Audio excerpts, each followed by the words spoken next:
Welcome back to Crazy Uncle Brickroad's Final Fantasy VI Grind-tastic Explosionganza. My controller's not on. My controller plays little music when it turns on. I'm not sure if you were able to hear that on the microphone or not. If not, it sounds like this. So today we're not going to do any plot stuff. We're going to destroy this bird that got in my way. He was standing guard out front of my airship, apparently. But we're going to tear him up first with the big rolls. Those are all the big rolls right there. No, we're going to do any plot stuff today. We're just going to do some grinding stuff to raise the power level of the group and to teach some key characters some key spells. But before we can do that, we have to finish collecting the espers that know those spells. So we're going to build a very no-nonsense group. We're going to start out with Shadow. He's going to be in the front. We're going to put Shadow's little girl next to him. We're going to go ahead and put the queen of the party in there. And I don't know, man. This is a tough decision. Like, on one hand, Sabin's guaranteed about 8,000 damage a round. On the other hand, Setzer might get that 8,000 damage, but chances are decent that he'll surpass that. I mean, I gotta go with Setzer. I gotta go with my gut here. Alright, so we're building a very particular party. First thing we need to do is put everybody in the back row so they don't immediately die. We're gonna give everybody a pair of miracle shoes. We're also gonna give you a memento ring. Guess what, Realm? You get the exact same slot out. Miracle shoes, memento ring. There it is. Setzer, my friend, we're going to give you the Master's Scroll and some miracle shoes, and the Queen of the Party, we're going to give you miracle shoes. I guess Hero's Ring will be the way to be right here. Yeah. Okay, so Shadow, since it doesn't matter what you have, you're going to take Golem. And since it doesn't matter what you have, you're going to take Fenrir. I got to click it twice. There we go. You're still learning Phoenix. Almost done with it, actually. And you're still learning Valagramanda. Okay. Equipment-wise, I think we can just go straight up. Optimize pretty much across the board. But we are going to put Force Shields on them too, though. Optimize you. You want the fixed dice. You can have an Aegis shield. That's probably okay. We're going to give you an enhancer since you're going to be casting spells, and you've got your Minerva on. Alright, we're good. Let's roll. First stop is South Figaro. We're just going to go ahead and, since we have an airship that can go anywhere in the world at any time for basically no cost, it doesn't even run on fuel as far as I can tell.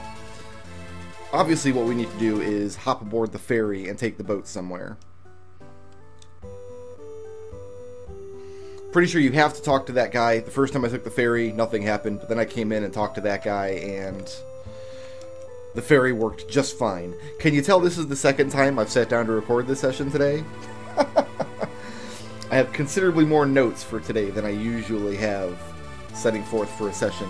So this is a new boss that they added for the advanced version, but really it feels like it could have been in the original, and my suspicion is that it was supposed to be in the original, because the boss we're fighting here and the Magicite we're about to get is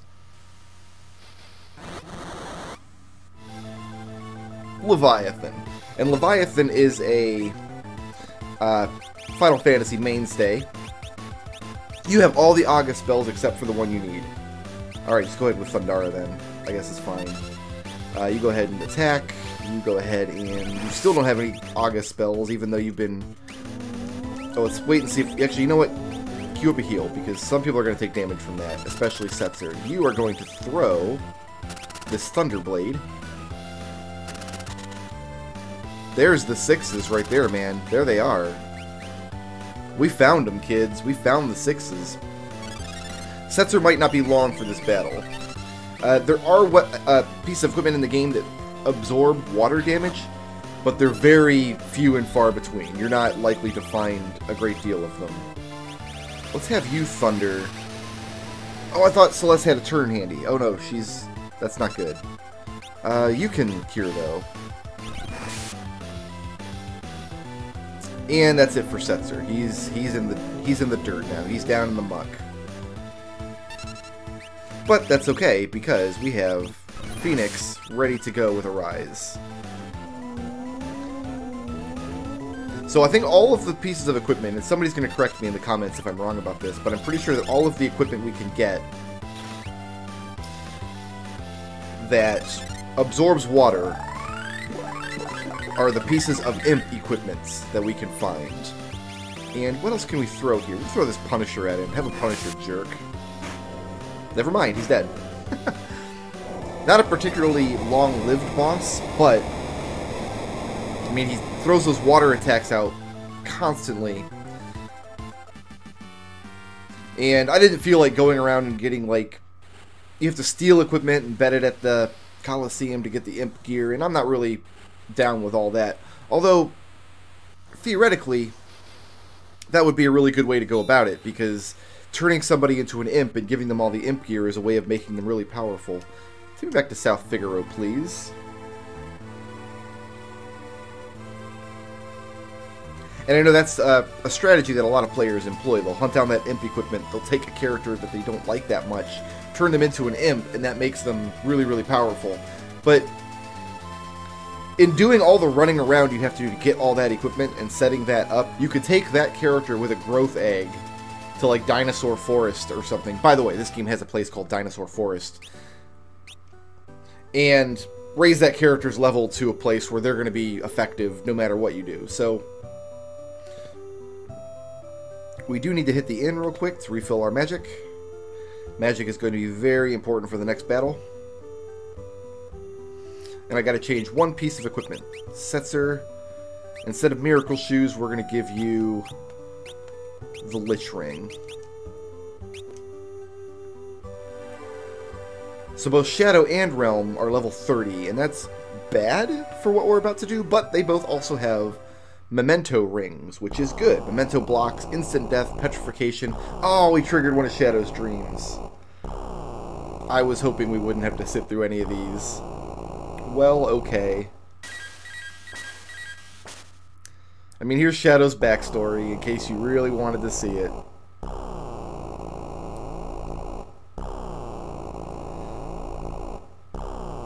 So Shadow's real name is Clyde. He had a partner named Baram who died. And they were trying to rob a train, and Baram got injured. And Baram's like, Shadow, please put me out of my misery. And, no, I'm sorry, he doesn't say Shadow. His name's not Shadow. He says, Clyde, please put me out of my misery. And Clyde's like, nope, lol. And he runs off to Thamasa, bangs some lady there, gets her pregnant, and then deadbeat dads it out of town with his dog. And then, weirdly enough, turns into Assassin, who would kill his best friend for the right price. I guess the price wasn't right for Baram. My read on the situation is not that Shadow turned into, like, an actual assassin. I think he just built up that reputation. Because when you first meet him in South Figaro early in the game, Edgar says he'd kill his best friend for the right price. I don't think that's actually true. I don't think Shadow would do anything for the right price. I think it's more likely he just has that reputation and Edgar has heard about him. So what I'm doing is I'm putting the airship on a very particular course here. So we're heading due north, although any direction will work, but I'm just slightly to the side. And what this means is that on a long enough timeline, my airship will pass over every single tile of the world map. Because one of these tiles somewhere is where Deathgaze is hiding, and Deathgaze is our next prey. You could fly around randomly for hours and hours and never see Deathgaze once, but if you pick a bearing that's guaranteed to pass over every tile, you will eventually run into Deathgaze. I'm not going to make you guys sit here and watch this. I'll see you after the fast forward.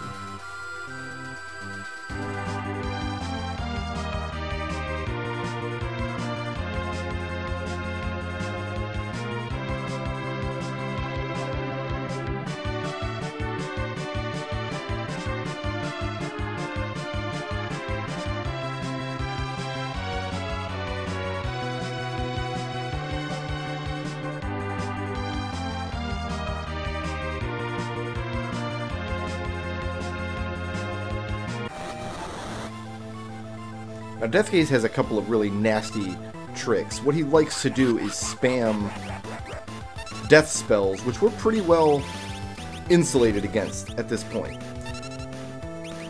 But he also has a really, really powerful just physical attack, which is why we brought Golem and Fenrir to the party.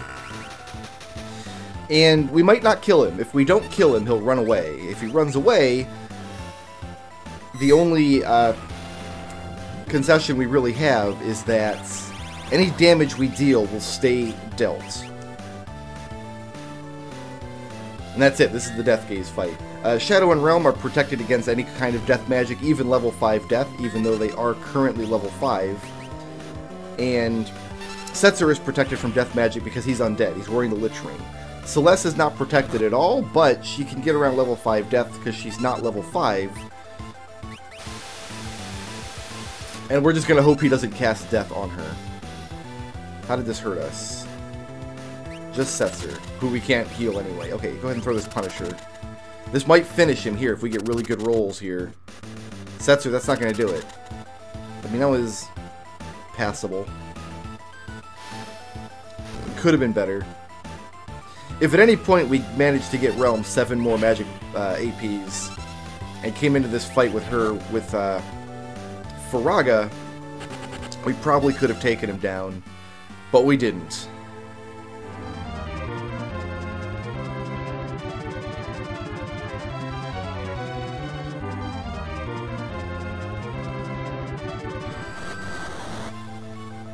That was quicker than I was expecting. Okay, let's get back to work here. Oh, I forgot to summon Fenrir. You know what? Probably Golem will take care of any physical hits over the course of the fight. Like, I don't think the fight can last long enough for him to burn through everybody's Golem. Those were some good rolls there, Setzer. I enjoyed those. I gotta say. That's more than even Sabin could have done.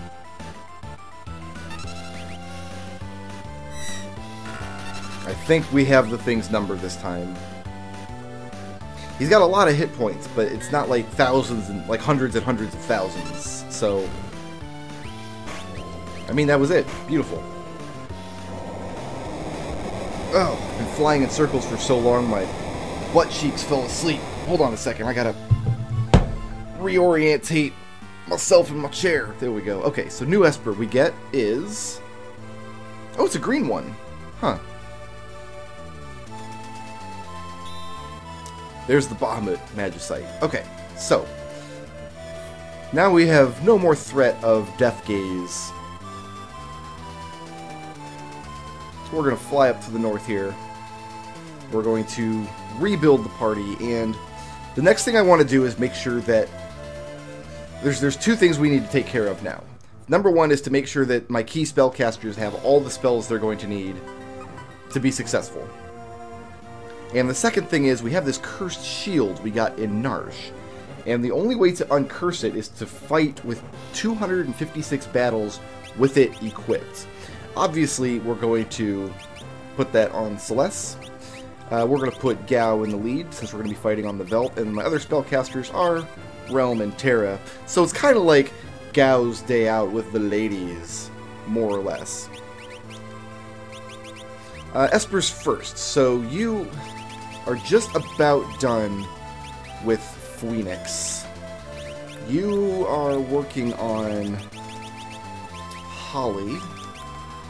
You are still working on the Ga magics, which you'll get pretty quick now. And I have a list of rages that I want to get on the Velt, but barring those rages, we'll have Gao get some other important spells. Like, we'll start him off with Flare, even though there are rages that cast Flare. Leviathan casts Flood, Ragnarok casts Ultima, Raiden casts Quick. And we want pretty much all of these characters to know the majority of these spells. I mean, we'll see what we can get, along with re-raise on Celeste, the Ga spells from Realm, and Terra, who's currently working on Holy. So, we don't need a lot of protective gear for the Velt. We can pretty much handle the Velt. So we're going to go with double earrings for Realm. You know what? We are going to speed it up, though. We're all going to make sure that we speed it up pretty quickly. Let's go Miracle Shoes for her. Celeste, you please take my... Actually, yeah, you're higher level. You take it. You know what I'm going to do, actually? Let's not gimp Celeste at all. Let's give Terra the Cursed Shield. So we're going to give her a ribbon and some Miracle Shoes. You know, let's go with a Hero Ring. And Miracle Shoes will be fine. We don't actually need to boost damage. A lot of the monsters we're going to be fighting are going to be weak sauce monsters anyway, that are just going to die in one round to the Master Scroll. You, though, will give a Hero Ring. If I can find it. There it is.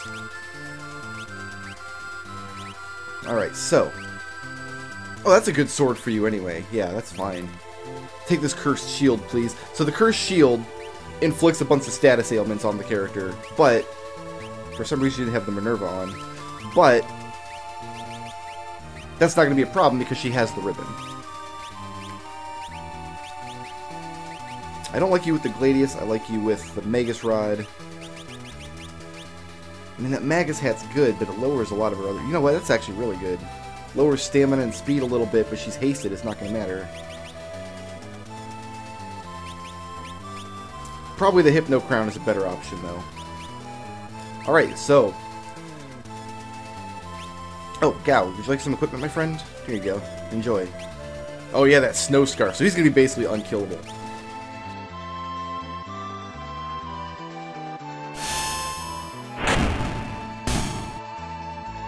Shoutouts to Nick Scott for sponsoring this video, and to everybody who helps make my channel possible by supporting me on Patreon.